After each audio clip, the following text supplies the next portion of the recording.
Yes, ठीक है। अब आते हैं आपके लास्ट टॉपिक पे, entity with discontinued operations.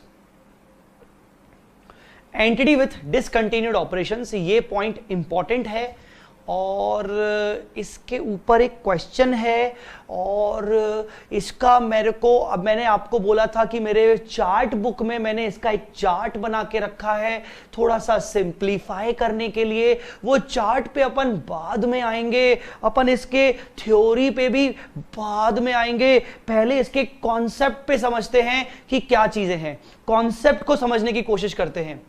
Concept को समझने के पहले भी आपको पहले मैं बता देना चाहता हूं कि याद होगा आपको शेड्यूल 3 के अकॉर्डिंग जब आप प्रॉफिट एंड लॉस स्टेटमेंट बनाते हो तो आपको कंटिन्यूइंग ऑपरेशन के item by item, continuing operation जैसे revenue from operation, other income, सारे expenses, exceptional items, tax expense, ये सब दिखाने पड़ते हैं। फिर अगर अलग से आपको दिखाना पड़ता है कि करंट ईयर में अगर आपने कोई डिसकंटिन्यूड ऑपरेशन हुआ है, करंट ईयर में आपने अगर कोई ऑपरेशन डिसकंटिन्यू किया है, तो आपको उसके आइटम बाय आइटम चीजें दिखाने की जरूरत नहीं है कि रेवेन्यू फ्रॉम ऑपरेशन कितना हुआ, अदर इनकम कितना हुआ, एक्सपेंस कितना हुआ। आपको सिर्फ उसका रिजल्ट्स शो करना होता है सेपरेटली और उसका टैक्स एक्सपेंस शो करना होता है। मतलब आप डिसकंटिन्यूड ऑपरेशन को सेपरेटली दिखाते हो। हमने जब ये चैप्टर स्टार्ट किया था, इंडिया 33 का टॉपिक स्टार्ट किया था, तो मैंने फर्स्ट स्टार्टिंग ही यही से की थी कि इसका प्रेजेंटेशन जब आप करते हो ईपीएस का, तो आपको कंटिन्यूइंग ऑपरेशन का ईपीएस अलग दिखाना पड़ता है, डिसकंटिन्यूड ऑपरेशन का ईपीएस अलग से दिखाना पड़ता है और टोटल बिजनेस का ईपीएस भी आपको अलग से दिखाना पड़ता है। आपको याद होगा। हम आज उसी क्वेश्चन पे आ रहे हैं कि हम अगर हमारे केस में करंट ईयर में कुछ डिसकंटिन्यूड ऑपरेशन से भी हमें कुछ प्रॉफिट हो रहा है या फिर लॉस हो रहा है, तो उसकी वजह से ईपीएस का presentation including diluted earning per share का प्रेजेंटेशन कैसे होगा। माइंड में पिक्चर समझ में आ गई है मैं क्या बात करने वाला हूं, और वो पिक्चर को मैं क्लियर करूंगा, वो कॉन्सेप्ट को क्लियर करूंगा मैं इस क्वेश्चन के थ्रू। सो गाइस, ये क्वेश्चन अब जितनी भी हमारी क्लास बची है, ये मान के चलो कि इस क्वेश्चन के बराबर की बची है। इसके बाद हमारे पास सिर्फ एक चार्ट रिवीजन है और एक क्वेश्चन है, क्वेश्चन नंबर 6, जो मुझे आपके साथ डिस्कस करना है। वो तो ऐसे 2 मिनट में वो आप कर चुके हो, एक्चुअली में आप कर चुके हो वैसा क्वेश्चन उस टाइप का। तो अब जो बचा है हमारे पास सिर्फ ये क्वेश्चन के लेकर डिस्कशन बचा है और इस क्वेश्चन के ऊपर जो हमारा कॉन्सेप्ट है उसका डिस्कशन बचा है। तो अभी भी अगर तुम मस्ती मजाक में अभी अगर क्लास देख रहे हो तो मस्ती मजाक छोड़ दो। आने वाले 15-20 मिनट या 25 मिनट बहुत ज्यादा इंपॉर्टेंट है, क्योंकि ये नई चीज है, इंपॉर्टेंट है, एग्जाम में आने लायक है और इंपॉर्टेंट है। आ जाइए इलस्ट्रेशन नंबर 34 करते हैं। Assume the following facts for company X Y. Income from continuing operation 30 lakh, loss from discontinued operation 36 lakh. अच्छा, सॉल्यूशन अभी नहीं देखेंगे, हम अपने हिसाब से सॉल्व करेंगे, बीच में अगर देखना पड़ा तो देखेंगे। नेट लॉस, अच्छा अगर आप कंटिन्यूइंग ऑपरेशन से 30 लाख का प्रॉफिट अर्न कर रहे हो, डिसकंटिन्यूड ऑपरेशन से 36 लाख का लॉस कर रहे हो करंट ईयर में, तो आपका कुल मिला के ओवरऑल बिजनेस का लॉस आपका आ गया 6 लाख का। Weighted average number of shares outstanding, ये आपके नंबर ऑफ ऑर्डिनरी शेयर्स है, ये 10 लाख। अच्छा, incremental common shares outstanding relating to stock options 2 lakh. बेटा ये तो आपका सीधा सीधा पोटेंशियल, ये आपका पोटेंशियल इक्विटी है ना। इसी पे ही मुझे बात करनी है, पोटेंशियल इक्विटी पे ही, बिकॉज ऑफ डिसकंटिन्यूड ऑपरेशंस, ठीक है ना। तो ये मुझे आपसे बात करनी है, ये आपका पोटेंशियल इक्विटी है। चलिए अभी क्या दिमाग चलाएंगे अपन, पहले देख लें। You are required to calculate the basic and diluted earning per share for company X Y from the above information. Assume if in the above, if बोल दिया मतलब अदर केस है, सेकंड वाले केस को भी छोड़ दो, सेकंड वाले केस को भी छोड़ दो। अभी आपको क्या सोचना है, अभी आपको ये सोचना है चलो ठीक है जो है मेरे पास, अभी सेकंड वाला पॉइंट छोड़कर मुझे क्वेश्चन सॉल्व करना है। मेरे साथ सॉल्व करेंगे, मैं आपको सॉल्व करने का समय नहीं दूंगा, मेरे साथ साथ सॉल्व करेंगे और मुझे बताएंगे, ठीक है ना। केस 1 है ना। चलो इसमें अपन निकालते हैं सबसे पहले बेसिक। अब आपको पता है कि बेसिक ईपीएस भी 3 टाइप के होते हैं। Basic EPS continued operations, continuing operations, discontinued operations और टोटल। तो इसमें अपन एक बात करेंगे। सबसे पहले कंटिन्यूड ऑपरेशंस, कंटिन्यूड ऑपरेशंस, ठीक है ना, कंटिन्यूड ऑपरेशंस, कंटिन्यूड ऑपरेशंस। चलो देखते हैं, बहुत ही इजी है यार, बहुत ही इजी है। 30 lakh divided by 10 lakh is equal to 3। Simple. क्या हुआ इसमें, कोई दिक्कत नहीं। चलो इसको दूसरा करते हैं, discontinued operations. Discontinued operation 36 lakh का लॉस, कोई बात नहीं, अर्निंग पर शेयर में नेगेटिव अर्निंग भी हो सकती है, डिवाइड बाय 10 कितना आया 3.6। 3.6 का लॉस, कोई दिक्कत नहीं है, 3.6 का लॉस पर शेयर, ठीक है ना। ईपीएस नेगेटिव, लॉस पर शेयर। और तीसरा ओवरऑल बिजनेस का ईपीएस, ओवरऑल बिजनेस का ईपीएस 6 लाख का लॉस, 6 लाख का loss divided by 10 lakh. Sir आप 10 लाख से क्यों डिवाइड कर रहे हो? अरे बेसिक ईपीएस निकाल रहा हूं ना लाख, पोटेंशियल थोड़ी लूंगा यार बेसिक में। तो ये 0.6, ये भी आपका ईपीएस नेगेटिव। तो यहां आपका हो गया ईपीएस, कोई दिक्कत ही नहीं है, ईपीएस में तो कोई टेंशन नहीं है। ईपीएस हमारा, बेसिक ईपीएस हमारा निकल गया, बेसिक ईपीएस में हमारी कोई टेंशन नहीं है। मुझे लगता है साथ साथ मेरे कर ही लिया होगा आपने। चलो अब आते हैं अपन डाइल्यूटेड पे।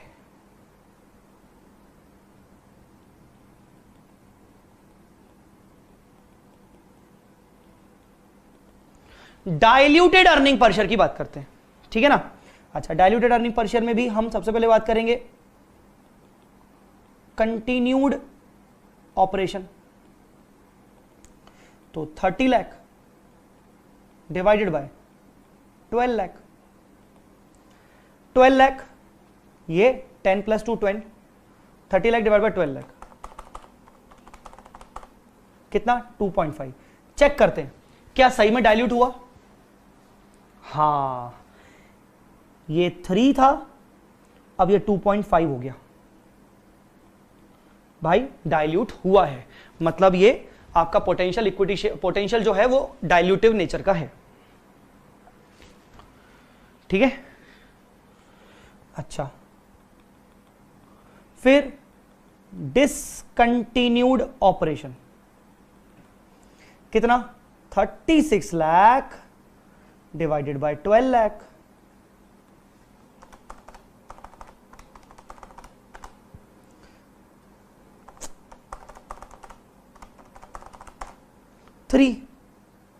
ये 3 आ गया और ये नेगेटिव है, ये 3 है नेगेटिव,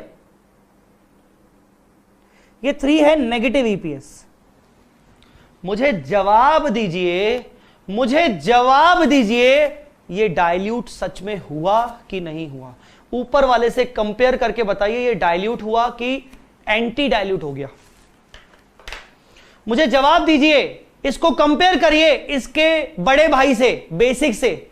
इसका जो बड़ा भाई है बेसिक वाला डिसकंटिन्यूड, उससे कंपेयर करो और मुझे बताओ कि ये डाइल्यूट हुआ कि डाइल्यूट नहीं हुआ। मुझे बताओ ये डाइल्यूट हुआ कि ये डाइल्यूट नहीं हुआ।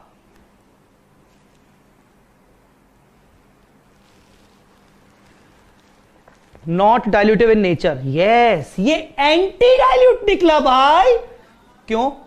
क्योंकि 3.6 का लॉस पर शेयर, आपका लॉस रिड्यूस हो रहा है। ध्यान से देखिए, आपका लॉस रिड्यूस हो रहा है, रिडक्शन इन लॉस, मतलब this becomes anti dilutive.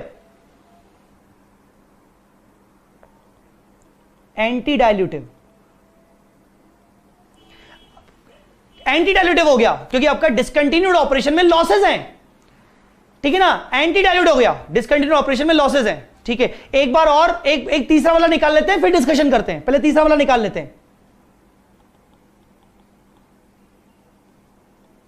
Overall operation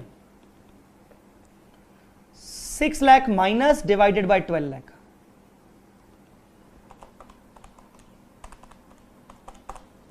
point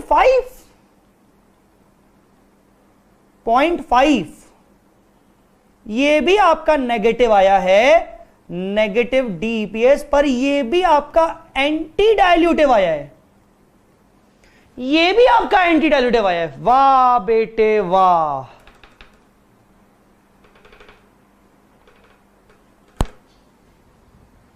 वाह बेटे वाह। अच्छा, पहले आपका 0.6 लॉस पर शेयर था, अब 0.5 हो गया, ये तो एंटी डाइल्यूटिव आ गया। बट एक बात ध्यान दीजिए, आपका जो बेसिक ईपीएस है ना, बेसिक ईपीएस आपका डाइल्यूट हो रहा है, सॉरी कंटिन्यूड वाला, मतलब कंटिन्यूड वाला जो ईपीएस है ना, वो आपका डाइल्यूट हो रहा है, वो आपका डाइल्यूट हो रहा है। इंड एस 33 क्या कहता है? इंड एस 33 कहता है कि कोई दिक्कत नहीं है। वैसे इंड एस 33 का जनरल रूल क्या है? इंड एस 33 का जनरल रूल क्या है? अगर एंटी डाइल्यूटिव आ रहा है तो उसको डिस्क्लोज करने की जरूरत नहीं है, ठीक है ना। अगर एंटी डाइल्यूटिव आ रहा है तो इसको डिस्क्लोज करने की जरूरत नहीं है। आप diluted earning per share basic earning per share के बराबर दिखाएंगे। तो आपको क्या लगता है, कायदे से मुझे इन दोनों को डिस्क्लोज करने की जरूरत नहीं है, मैं इन दोनों के बजाय डाइल्यूटेड में यही दिखाऊंगा कि 3.6 है और 0.6 है, यही होना चाहिए। मेरा इंड एस 33 क्या कहता है? इंड एस 33 कहता है कि अगर anti diluted earning per share आता है तो आपको एंटी डाइल्यूटेड का डिस्क्लोजर नहीं करना, आपको डाइल्यूटेड अर्निंग पर शेयर दिखाना है बेसिक अर्निंग पर शेयर के बराबर। यही होता है ना? हां बोलो, हां बच्चों, हां बोलो,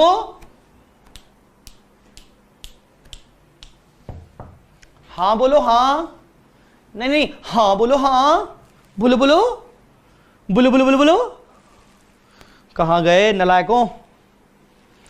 अरे हां बोलो, हां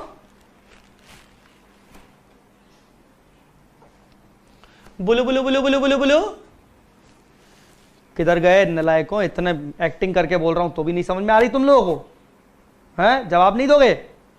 नलायक, एक नंबर के नलायक। Yes, okay.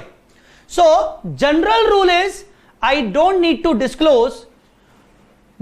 disclose these anti-dilutive. Instead, diluted earning per share will be equal to basic earning per share. But there is one exception.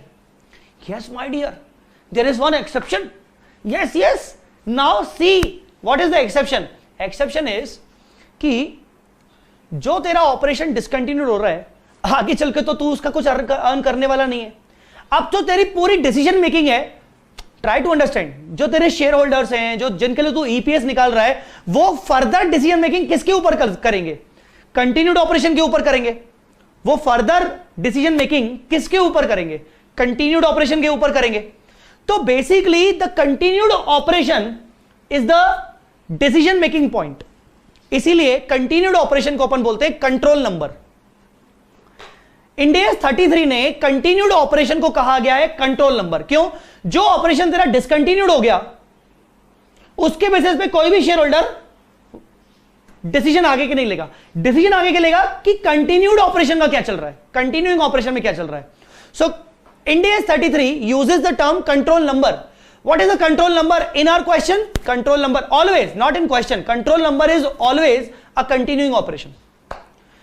अब इसको कैसे इंटरप्रेट करेंगे? कंटिन्यूइंग ऑपरेशन को कंट्रोल नंबर अपन इसलिए बोल रहे हैं क्योंकि हमेशा अब हमारी फ्यूचर की डिसीजन मेकिंग, हमारे शेयर होल्डर्स की फ्यूचर की डिसीजन मेकिंग हमेशा कंटिन्यूइंग ऑपरेशन के ऊपर बेस्ड होगी। तो यहां पर एक्सेप्शन क्या है?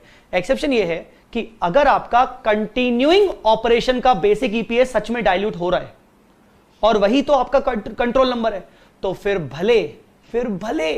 भले डिसकंटिन्यूड वाला, ओवरऑल वाला, अगर आपका एंटी भी हो रहा है ना, कोई दिक्कत नहीं, डिस्क्लोज कर लो, कोई दिक्कत नहीं, डिस्क्लोज कर लो, क्योंकि मेन ये वाला एंटी नहीं होना चाहिए, ये वाला एंटी नहीं होना चाहिए। फिर से बोल रहा हूं, since it is general rule, it is a simple rule of Ind AS 33 that continuing operation is your control number, continuing operation is your decision making point. So shareholder is more concerned about continuing operation instead of discontinued and overall operation. ठीक है ना? So if the shareholder is more concerned about continuing operation, and if your continuing operation basic EPS gets diluted ना, तो not an issue, not to worry.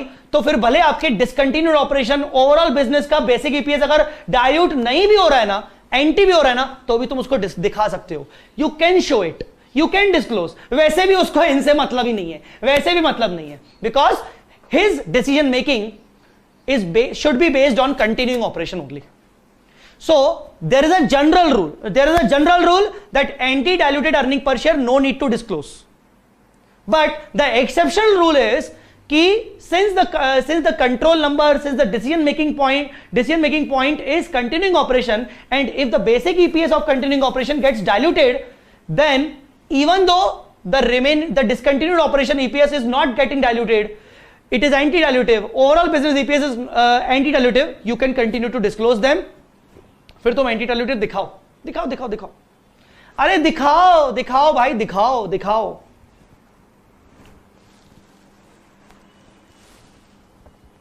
कुछ समझ में आया मनोज जी? क्या बोला मैंने?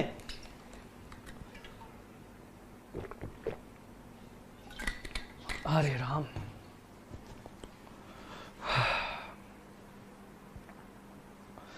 टेल मी गाइस, कुछ समझ में आया कि नहीं?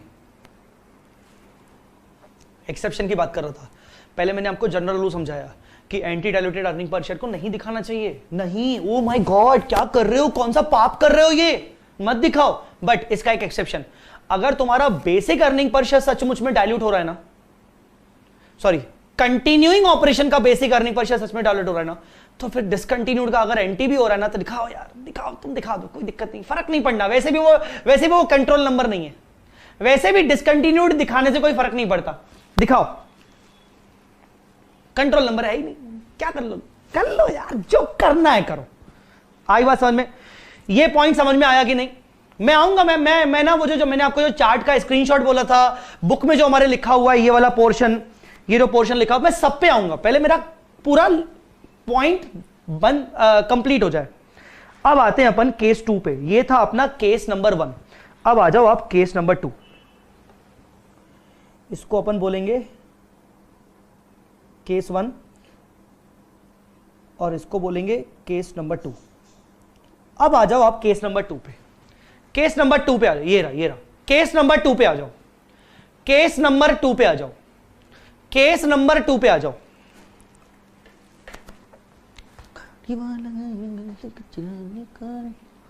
हाँ, केस नंबर 2 पे आ जाओ.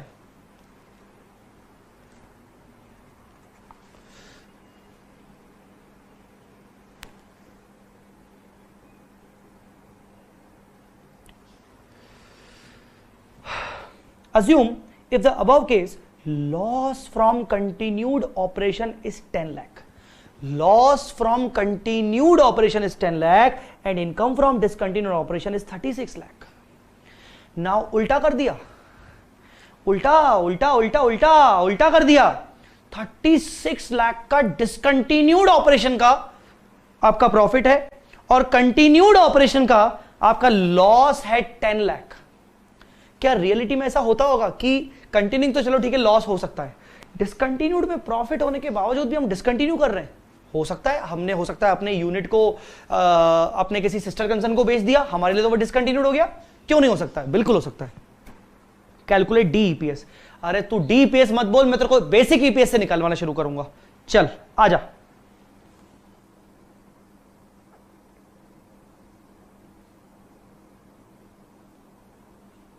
केस 2, सबसे पहले बेसिक और इसमें फर्स्ट कंटिन्यूइंग ऑपरेशन है ना, साथ साथ करेंगे. Continuing operation 10 lakh loss divided by 10 lakh number of shares. Number of shares 10 lakh है ना, नंबर ऑफ शेयर 10 लाख है ना. हाँ, -1 बेसिक ईपीएस आपका -1. बेसिक ईपीएस आपका -1। बॉस ध्यान से देखना। फिर आपका discontinued operation 36 lakh divided by 10 lakh कितना हुआ? 3.6 बेसिक ईपीएस। पर ये डिसकंटिन्यूड ऑपरेशन का 3.6 है, ठीक है। फिर ओवरऑल में क्या था भाई?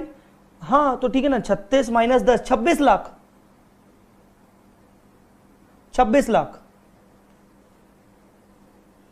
Divided by 10 lakh 2.6 basic. देखो बेसिक अर्निंग पर शेयर की कोई दिक्कत नहीं, बेसिक तो आपको सारे के सारे डिस्क्लोज करने हैं, ठीक है ना।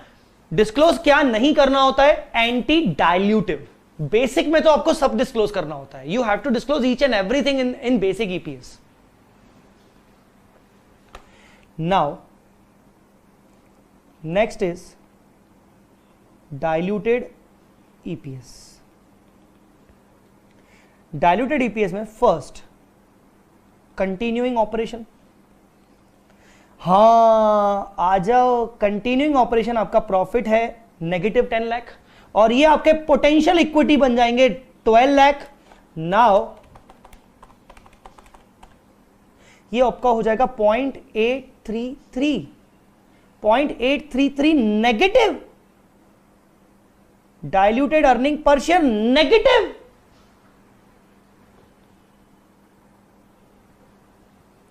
Negative, oh my god, mamma mamma mamma.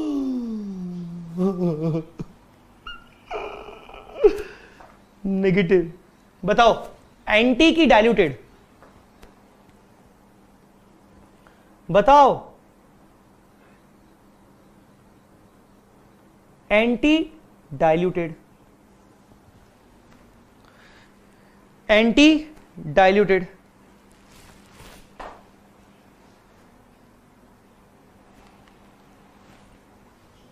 Anti diluted.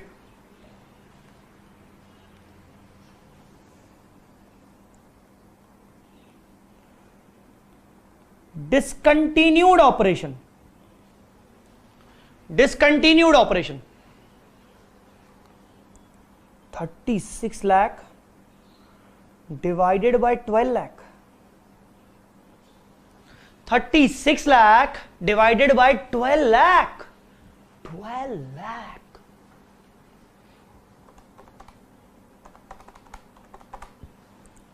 Three diluted EPS 3. It was earlier 3.6. Now it becomes 3. Now it becomes 3. ठीक है ना। मैं अभी बातचीत कुछ नहीं करूंगा। This is diluted, not anti-diluted.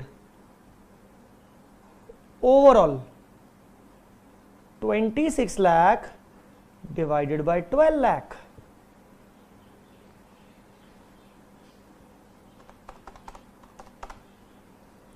$2.167 diluted earning per share. Again, it was 2.6 earlier, now 2.1. Now, my dear bachcha, my dear friend, now try to understand what is the consequences. बेटा हमारा कंट्रोल नंबर हमेशा क्या होता है? हमारा हमेशा decision making point क्या होता है बेटे? हमारा डिसीजन मेकिंग पॉइंट क्या होता है बेटे? ओ बेटे हमारा डिसीजन मेकिंग पॉइंट क्या होता है? जल्दी बताइए। हमारा हमेशा डिसीजन मेकिंग पॉइंट क्या होता है? कंट्रोल नंबर क्या होता है? कंटिन्यूइंग ऑपरेशन की डिसकंटिन्यूड ऑपरेशन की ओवरऑल ऑपरेशन? इंड AS 33 के according control number is what is control number?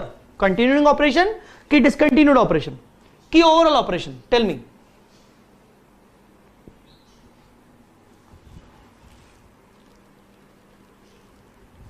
Continued operation, continuing operation. अच्छा वर्ड कैसे बोल रहा है? कंटिन्यूड नहीं होता, continuing operation, because it is on continuing basis. Discontinuing नहीं होता, डिसकंटिन्यूड होता है, ठीक है ना। अच्छा, since control number is continuing operation, now गड़बड़ है। मैंने वहां तो एक्सेप्शन अप्लाई कर दिया कि ठीक है ना यार, क्या फर्क पड़ता है, मेरा कंटिन्यूइंग ऑपरेशन का बेसिक ईपीएस तो डाइल्यूट हो रहा है ना, कोई दिक्कत नहीं। फिर तुम भले यहां पर अगर एंटी भी हो रहा है ना, दिखाओ, कोई दिक्कत नहीं। बट क्या सेम एक्सेप्शन यहां फॉलो हो रहा है क्या आपका? क्या सेम एक्सेप्शन आपका यहां फॉलो हो रहा है क्या? क्या यहां पर आप बोल सकते हो क्या कि ठीक है ना यार, एंटी डाइल्यूटेड, ठीक है ना, एंटी डाइल्यूटेड दिखा दो ना, वैसे भी ओवरऑल तो मेरा डाइल्यूटेड हो ही रहा है ना, वैसे भी मेरा ओवरऑल तो डाइल्यूट हो ही रहा है ना, क्या दिक्कत है? ओवरऑल डाइल्यूट दिखना चाहिए, ओवरऑल डाइल्यूट दिखना चाहिए। क्या ये है? क्या कंट्रोल नंबर क्या है आपका? मैंने आपको हिंट दे दिए, मुझे बताइए, ठीक है ना, क्या दिक्कत है? अगर ये एंटी डाइल्यूट दिख भी रहा है तो क्या दिक्कत है? मेरा ओवरऑल ईपीएस तो डाइल्यूट हो रहा है ना, मेरा ओवरऑल ईपीएस तो डाइल्यूट हो रहा है ना, देखो मेरा डिसकंटिन्यूड वाला भी डाइल्यूट, चलो तुम डिसकंटिन्यूड को मत भी लो, मेरा ओवरऑल तो डाइल्यूट हो रहा है ना, तो ठीक है, इसको एंटी दिखाते रहो। क्या मैं यहां पर एंटी दिखा सकता हूं इसको? बताओ बताओ, क्या मैं इसको एंटी दिखा सकता हूं? बोलो, क्या मैं वो एक्सेप्शन कि anti diluted earning per share को डिस्क्लोज नहीं करना चाहिए, उसका एक्सेप्शन की करना चाहिए, कर सकते हो, वो एक्सेप्शन फॉलो कर सकता हूं कि मुझे यहां पर एंटी डाइल्यूट नहीं दिखा सकता मैं? टेल मी, बोलो, कहां गए बच्चे लोग? ओ बच्चे लोग बताइए। क्वेश्चन मार्क आता है यहां पर कि क्या मैं यहां पर anti diluted earning per share, anti diluted earning per share basic वाला दिखाऊं कि नहीं? यार कैसे लोग हो यार, 3 बार 4 बार रिपीट करने के बाद तक किसी का आंसर ही नहीं आता यार। Manoj Dubey no, Ravishankar no, not to disclose, simple सी बात है, no I can't disclose this anti diluted, so I can't disclose this, can't disclose. तो therefore diluted earning per share for continuing operation is 1 rupee, मतलब same as basic earning per share, same as basic earning per share.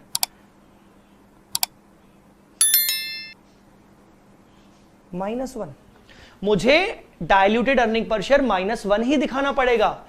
इसका मतलब अगर मैं -1 दिखा रहा हूं तो कहने का मतलब यह कि मैं 12 लाख ना करके मैं 10 लाख कर रहा हूं, मतलब मैं पोटेंशियल इक्विटी शेयर को कंसीडर नहीं कर रहा हूं। मैं 10 लाख को ना करके मैं 12 लाख ना करके मैं 10 लाख कर रहा हूं, मैं पोटेंशियल इक्विटी शेयर को कंसीडर नहीं कर रहा हूं।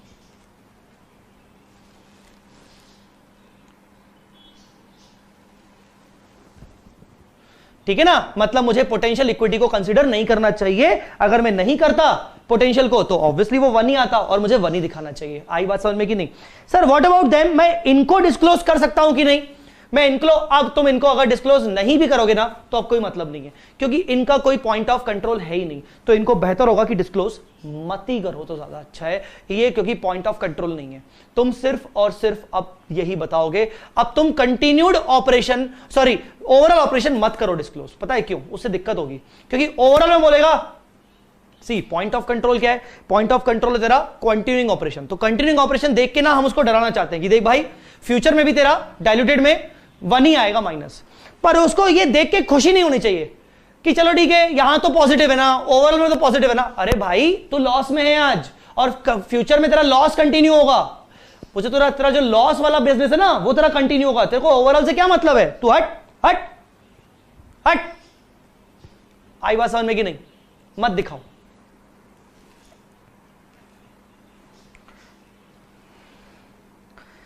मैं आपको यह कहना चाहता हूं कि अगर मैं आपको यह कहता ना कि आप ये क्वेश्चन खुद समझ के आओ घर से, सिर्फ इतने से 5 लाइनों के बेसिस पर आपका दिमाग खराब हो जाता। आपको लगता क्या चल रहा है। दूसरी बात, समझ में तो फिर भी आ जाता ये नलायक है यार, जिसने भी ये क्वेश्चन फ्रेम किया है ना वो 1 नंबर का नलायक है। भाई साहब तू ये लिख रहा है कि कैलकुलेट डीईपीएस, भाई तू यहां पर बेसिक निकलवा और डीईपीएस निकलवा तो समझ में आए। तू बेसिक ना बोल के डीईपीएस निकाल रहा है, तो हो क्या रहा है कि वो केस नंबर 2 में डायरेक्ट डीईपीएस बोल के कंक्लूजन दे रहा है, तो दिमाग उड़ जा रहा है। फर्स्ट टाइम में तो मैंने सोचा यार ये कुछ मिसिंग लग रहा है यार, फिर मैंने बेसिक निकाल के देखा, जब मैं खुद पढ़ रहा था तो मैंने बेसिक निकाल के देखा, फिर लगा हाँ यार ये तो बात सही है।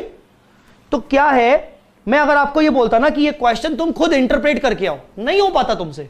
मैं ये नहीं बोल रहा हूँ कि किसी से भी नहीं हो पाता, ऐसा क्यों नहीं हो पाता, मुझसे भी बहुत अच्छे अच्छे बच्चे होंगे यार, आगे चल के तुम लोग बहुत आगे कुछ बढ़ोगे पढ़ोगे, बहुत अच्छा कुछ करोगे।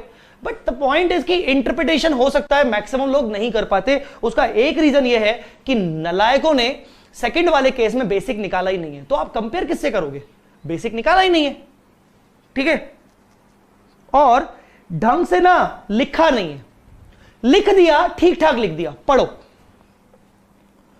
An entity that reports a discontinued operation should use income from continuing operations adjusted for preference dividend and similar dividend if any as the control number in determining whether the potential common shares are dilutive।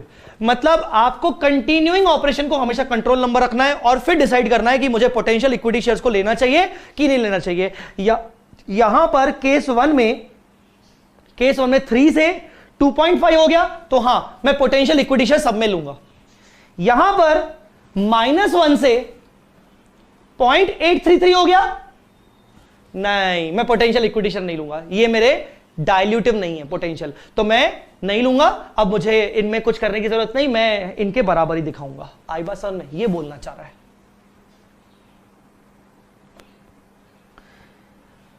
That is the same number of potential common shares used in computing the diluted number of shares of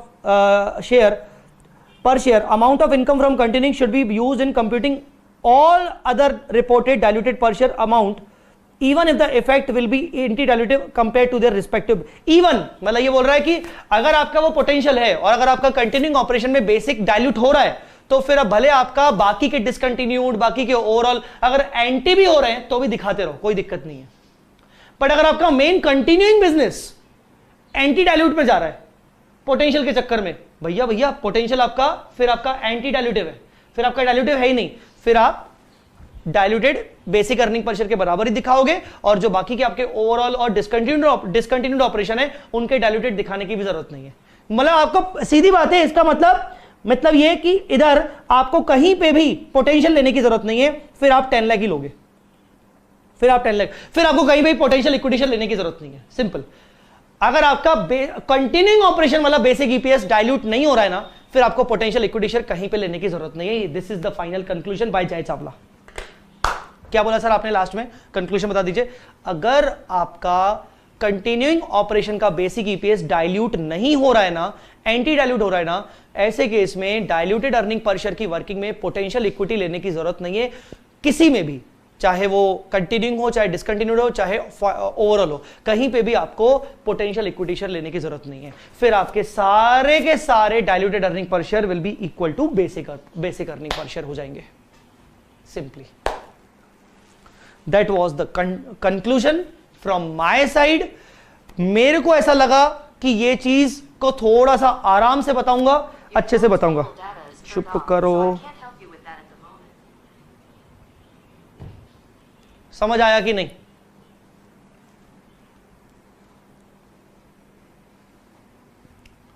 clear हुआ कि नहीं? Sir एक काम करो ना, वो जो आपका चार्ट वाला था पॉइंट, उससे बताओ, पढ़ो। Entity with discontinued operations while calculating DEPS. Basic earning per share में दिक्कत नहीं है, बेसिक तो आपको हमेशा निकालना है, डाइल्यूटेड का कंटिन्यूइंग, डिसकंटिन्यूड, ओवरऑल सब निकालना है। पर डीईपीएस निकालते वक्त in case of those entities with discontinued operations always check, हमेशा पहले चेक करो। मैंने ना थोड़ा सा अलग टाइप से बनाया है चार्ट को। Always check in continuing operation is there an income और लॉस, क्या इनकम है कि लॉस है। याद करो केस 1 केस 2। केस 1 में अगर आपको याद होगा, केस 1 में कंटिन्यूइंग ऑपरेशन में इनकम था। If there is an income from continuing operation, अगर आपका केस 1 है, ये आपका केस 1 है, वो केस 1 मतलब वो इलस्ट्रेशन नंबर 34 जैसा केस 1 आपका कंटिन्यूइंग ऑपरेशन का इनकम है यार, वही तो हमारे लिए इंपॉर्टेंट है, वही हमारा कंट्रोल नंबर है। Consider all potential shares to calculate DEPS of overall operation continuing plus discontinuing even though there is an anti dilution consider all potential. मैं वापस आता हूं। आपके केस 1 में आपका कंटिन्यूइंग ऑपरेशन में प्रॉफिट था, इसलिए डीईपीएस की वर्किंग में आपने देखो 12 लाख आपने पोटेंशियल कंसीडर किया है, भले फिर उससे आपका नेगेटिव आ जाए कोई दिक्कत नहीं है, ये लिखा है। तो अगर आप प्रॉफिट मेकिंग कंपनी हो, आपका कंटिन्यूइंग ऑपरेशन में प्रॉफिट है, नो डाउट आप डाइल्यूटेड अर्निंग पर शेयर की वर्किंग में पोटेंशियल इक्विटी ले सकते हो, भले उससे कुछ भी एंटी डाइल्यूशन आए, फिर कोई दिक्कत नहीं है, वापस आते हैं। But case 2, if there is a loss from continuing operation, पर अगर आपका कंटिन्यूइंग ऑपरेशन में लॉस है, अब कंटिन्यूइंग ऑपरेशन आपका कंट्रोल नंबर होता है, डिसीजन मेकिंग पॉइंट होता है, ठीक है ना, तो EPS from continuing operation will get anti diluted. अब सोचो अगर आपका लॉस है कंटिन्यूइंग ऑपरेशन में और आपका basic earning per share minus आया है, तो आपका उसका diluted earning per share anti हो जाएगा, क्योंकि आप डिवाइड में पोटेंशियल जैसे ही डालोगे वो वैसे ही माइनस में, तो आपका लॉस रिडक्शन इन लॉस हो जाएगा। फिर से बोल रहा हूं, अगर आपका कंटिन्यूइंग बिजनेस में लॉस है तो जो बेसिक अर्निंग पर शेयर है वो तो ठीक है, माइनस में आएगा। अब जो डाइल्यूटेड की वर्किंग निकालोगे कंसीडरिंग पोटेंशियल, उसके चक्कर में वो एंटी हो जाएगा, क्योंकि लॉस पर शेयर है ना, लॉस पर शेयर कम हो जाएगा। भाई जितना ज्यादा डिवाइड करोगे अब लॉस पर शेयर कम हो जाएगा, जितना ज्यादा डिवाइड करोगे तो लॉस पर शेयर कम हो जाएगा। तो डाइल्यूटेड अर्निंग पर शेयर आपका एंटी डाइल्यूटेड रहेगा, क्योंकि आपने पोटेंशियल को भी कंसीडर कर लिया। Therefore diluted earning per share will be calculated without considering potential. फिर आपको उसके केस में पोटेंशियल नहीं करना है, क्योंकि आपका एंटी हो रहा है यहां।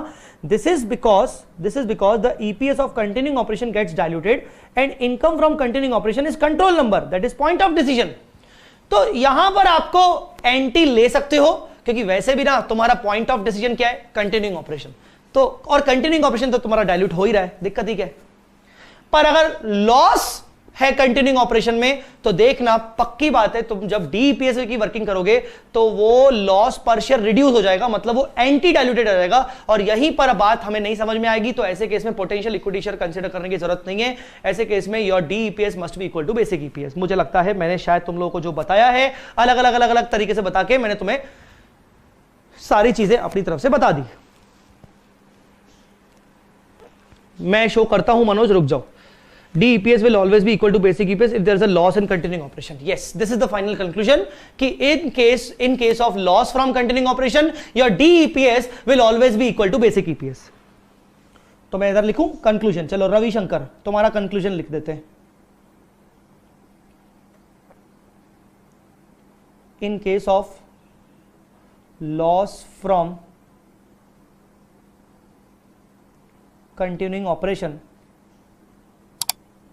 DEPS is always equal to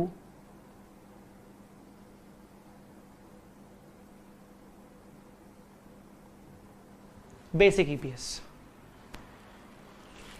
ठीक है, अगर स्क्रीनशॉट में कुछ लिखना चाहते हो इसमें भी तो ये देख लो, या तो फिर से इन स्क्रीनशॉट ले लो, स्क्रीनशॉट फिर से ले लो, ठीक है,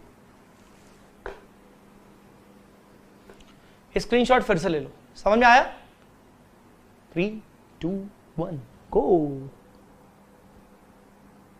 अब आपको स्क्रीनशॉट किस चीज का चाहिए? आपको स्क्रीनशॉट चाहिए केस 2 का, तो ये लीजिए भाई।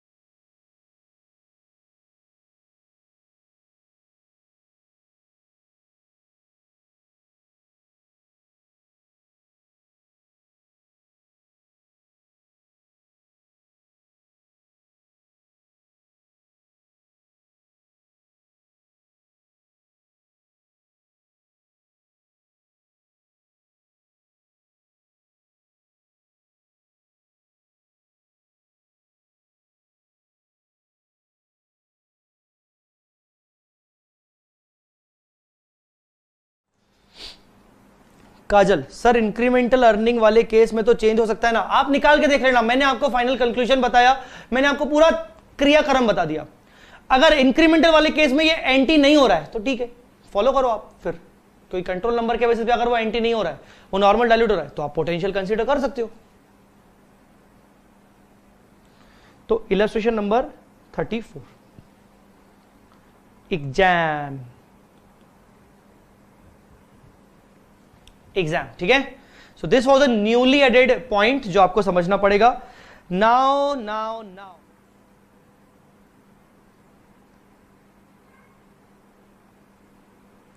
अपन ने ईपीएस पढ़ा, कैसा लगा? क्या चार्ट रिवीजन कर ले? Hardly it will take 10 minutes. चलो चार्ट रिवीजन कर लेते हैं, एक से 10 मिनट लगेगा। टेल मी गाइस, स्टार्ट करें chart revision. Ind AS 33 earnings per share. Let's start presentation of EPS. सबसे पहले हमने क्या पढ़ा था? ईपीएस का प्रेजेंटेशन कैसे होता है? कंसोलिडेट फाइनेंशियल स्टेटमेंट्स में आपको सिर्फ कंसोलिडेट ईपीएस निकालना है, दिखाना है, सेपरेट दिखाने की जरूरत नहीं। और आप सेपरेट फाइनेंशियल स्टेटमेंट्स बना रहे हो तो आपको सेपरेट ईपीएस दिखाना है, कंसोलिडेट दिखाने की जरूरत नहीं।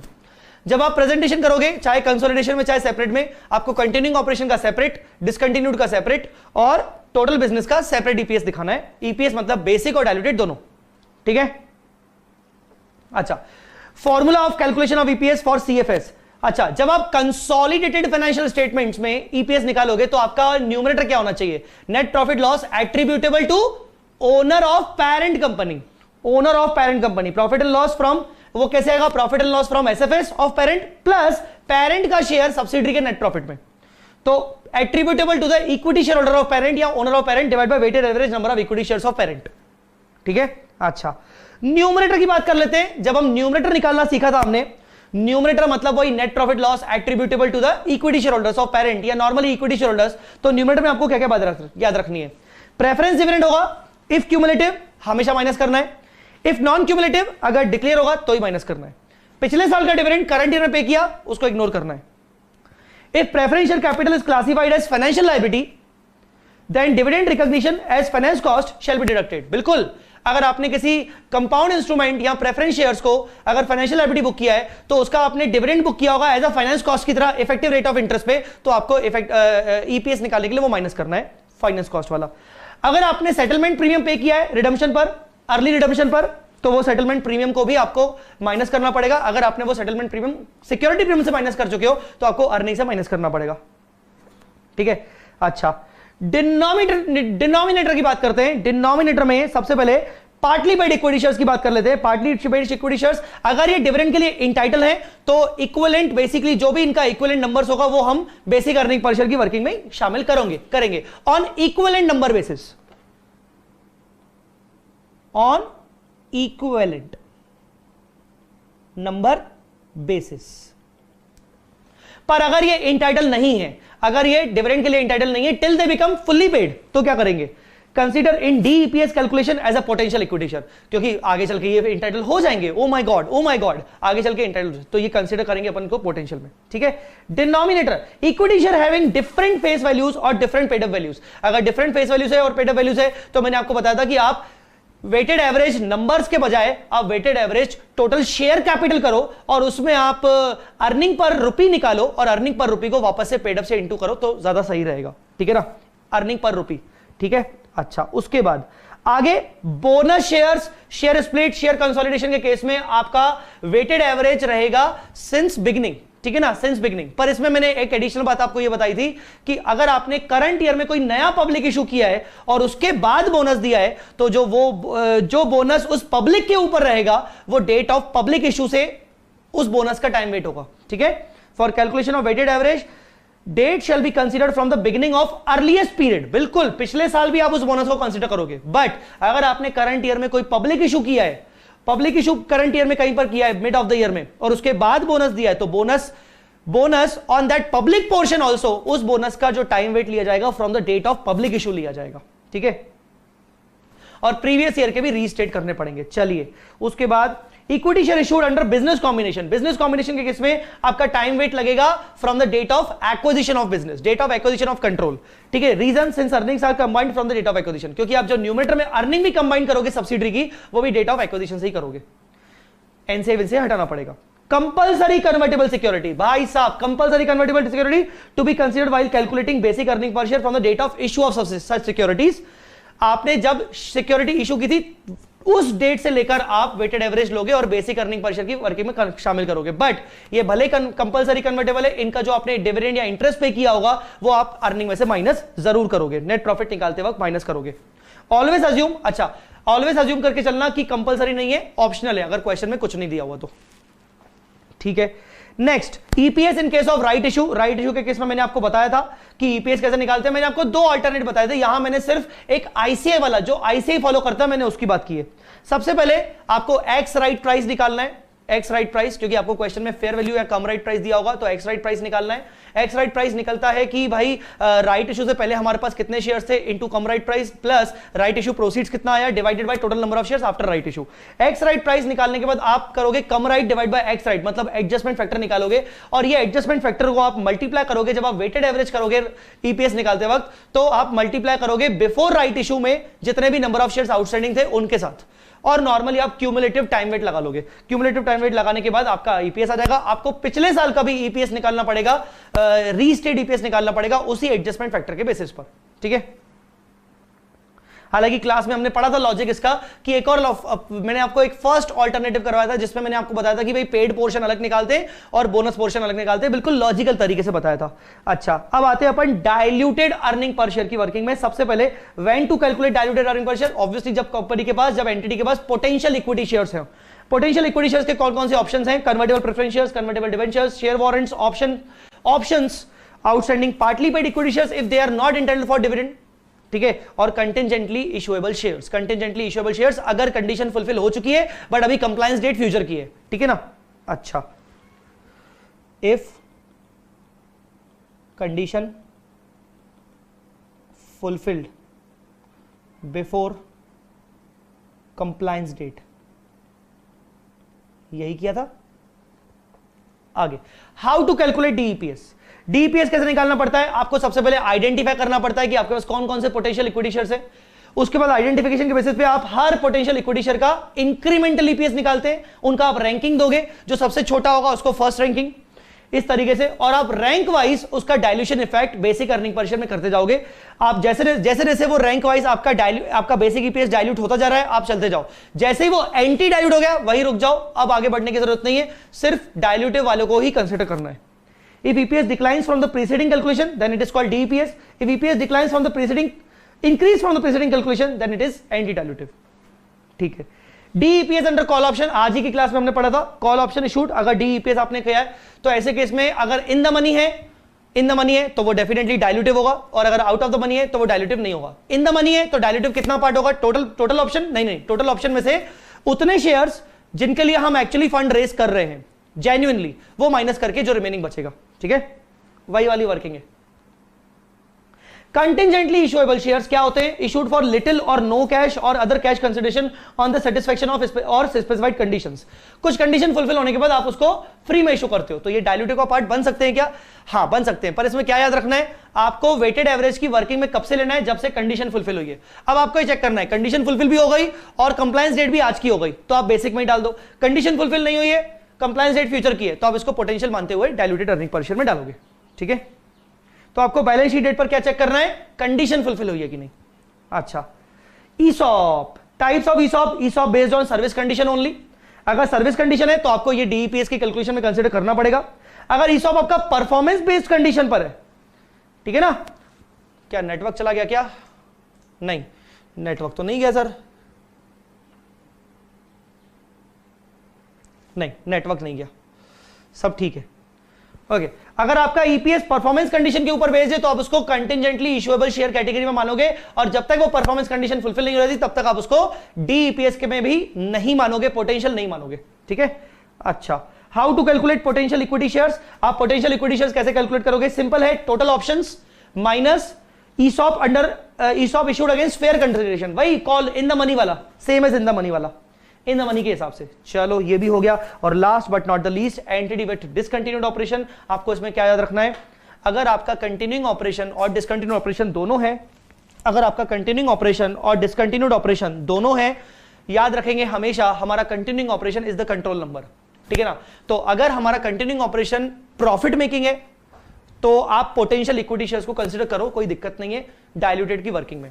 पर अगर आपका कंटिन्यूइंग ऑपरेशन लॉस मेकिंग है तो ऐसे केस में डायल्यूटेड अर्निंग पर शेयर निकालते वक्त डायल्यूटेड की अर्निंग पर शेयर निकालने की वर्किंग में आप पोटेंशियल इक्विटी शेयर्स को कंसीडर नहीं करोगे, आपका एंटी डायल्यूटिव आ जाएगा नहीं तो, और डायल्यूटेड आपका बेसिक के बराबर होगा सिंपली। चलिए, तो this was your Ind AS 33 earnings per share, मैंने आपको ये करवा लिया। फाइनली एक मैसेज किनको, लाइव स्टूडेंट्स को, स्पेशली उन लाइव स्टूडेंट्स को जो लाइव स्टूडेंट्स मेरे साथ सिर्फ और सिर्फ फाइनेंशियल इंस्ट्रूमेंट्स की क्लासेस से जुड़े थे कुछ अमाउंट पे करके, और उनको मैंने ये वादा किया था कि मैं आपको EPS भी करवाऊंगा, इसके लिए मैं आपसे कुछ चार्ज नहीं करूंगा। गाइस रियली दिल से थैंक यू सो मच, आपने मुझे साथ दिया और आपने साथ में क्लासेस की। और आपको कैसी लगी क्लासेस? रेगुलर वाले बच्चों से तो मैं पूछता रहता हूं, मैं जो लाइव वाले बच्चे अभी हैं मैं उनसे स्पेशली चाहूंगा, मैं रिक्वेस्ट करूंगा प्लीज मुझे रिप्लाई जरूर करिएगा व्हाट्सएप पे रिप्लाई मुझे जरूर करना कि आपको कैसी लगी क्लासेस, फाइनेंशियल इंस्ट्रूमेंट भी और EPS भी कैसी लगी क्लासेस। आपको अच्छी लगी तो मुझे जरूर फीडबैक दीजिएगा, बुरी लगी तो भी जरूर फीडबैक दीजिएगा। चलो अब बात करता हूं मैं रेगुलर वाले बच्चों से। रेगुलर वाले बच्चों, हमारे मैक्सिमम पोर्शन ऑफ कोर्स हो चुका है, अब हमारा मिसलेनियस पोर्शन बचा हुआ है, ठीक है ना।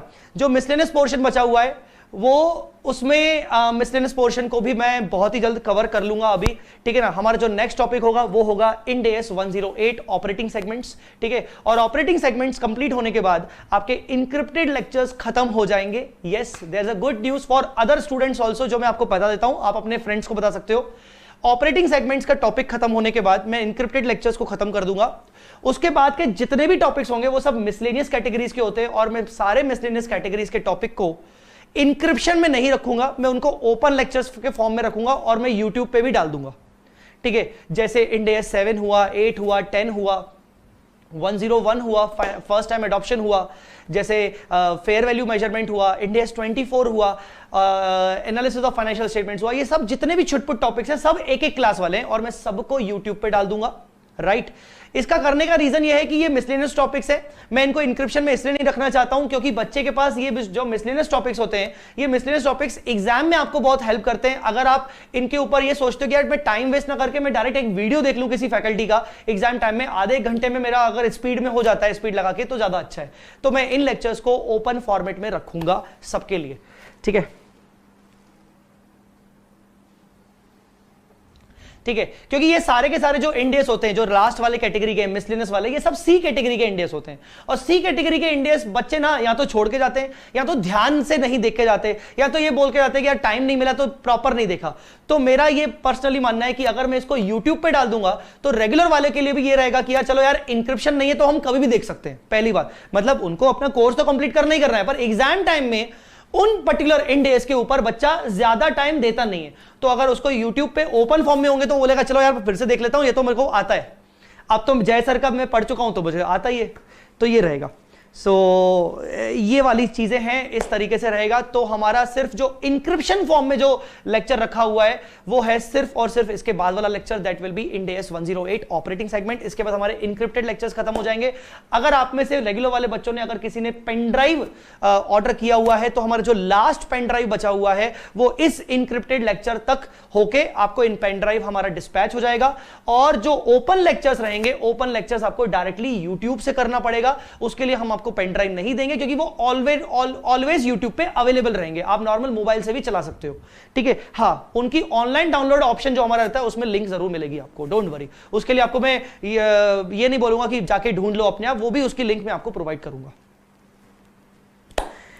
So guys, thank you so much. हना, मनोज, परवीन, अमृता, ऋषभ, काजल। अच्छा, जो ये बात लाइव वाले बच्चे सुन रहे हैं, जो मैंने आपको ये ओपन लेक्चर्स वाली बात बोली, ये आप अपने में सीमित रखिएगा, अभी अनाउंस मत करिएगा, लेट मी अनाउंस दिस। अच्छी बात ये है कि फैकल्टी के थ्रू अनाउंस हो तो ज्यादा अच्छा है। जो मेरे लाइव वाले बच्चे हैं वो ये बात सुन चुके हैं, तो ये मुझे अनाउंस करने दीजिएगा। अगर आप किसी के पास शेयर करते हो या मेरे कई पब्लिक प्लेटफॉर्म में अगर आप डिस्कस करते हो, मेरे टेलीग्राम ग्रुप पे कि जय सर ने ऐसा ऐसा बोल दिया था, ऐसा ऐसा होगा, please let me announce, let me handle with this. क्योंकि मुझे पता है कि जैसे ही आप इसका अनाउंसमेंट होगा तो इसकी क्वेरीज भी जनरेट होती हैं। क्योंकि बच्चे जितने उतनी क्वेरीज, तो उसकी क्वेरीज जब जनरेट होंगी तो वो आप क्वेरीज डील नहीं कर पाओगे, वो डील मुझे करनी पड़ेंगी। अब वो मुझे कैसे करनी है डील क्वेरीज, वो मैं जानता हूं, उसमें बहुत सारे बच्चों के डाउट्स आ जाते हैं, तो वो क्वेरीज डील मुझे करनी है, तो अनाउंसमेंट भी मुझे करने का हक है। तो आप ये चीज किसी से शेयर ना करें, ये आपको पता है, आप उसका फायदा जरूर उठाएं, फ्यूचर में चल के बाकी लोगों को पता चल जाएगा। ठीक है, चलो अभी मैं क्लास को यहीं पर ओवर कर रहा हूं। Guys thank you so much for your patience listening, for your cooperation with me. मेरे जैसे बंदे के साथ तुम लोगों ने कोऑपरेट किया, जो बार बार तुम लोगों को चिल्लाता रहता है, नालायक नालायक बोलता रहता है, रिप्लाई करो परेशान करता रहता है, मेरे जैसे बंदे के साथ तुमने कोऑपरेट किया है, तो तुमने डेफिनेटली बहुत अच्छा बड़ा काम किया है। And really giving you all the very best for your future. Thank you so much guys. चलिए हम यहीं पर अपने लेक्चर को ओवर करते हैं। Thank you so much, bye bye.